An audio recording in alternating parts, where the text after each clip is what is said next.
जय श्री जगन्नाथ। आज क्षुद्र कविताटीर शीर्षक होउछि संध्या। संध्यार गोधूली लग्न रे अस्त सूर्यर रक्तिमा आभा गछर पत्र फांगे दिशे से सूर्यास्तर दिव्य शोभा। स्रष्टार सृष्टि अटई बड़ विचित्र खंजी देइछन्ति से विश्वनियंता मनुष्यर अनेक आवश्यकता तथा पूर्ण सौंदर्यता। पक्षी माने चीं चीं शब्द करी बाहुडंती नीड़को खुशी रे भोकिला और अपेक्षारत छुआंक अधर दियंती से खाद्य बात्सल्य स्नेह।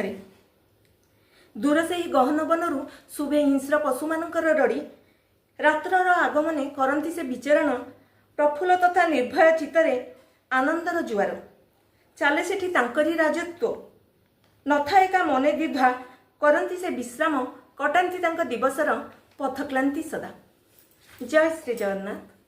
आज क्षुद्र कविताटी आपण मानकु किपरि लागिला ताहा आपण माने सब्सक्राइब लाइक और शेयर करी आपण निजर मतामत रखंतु।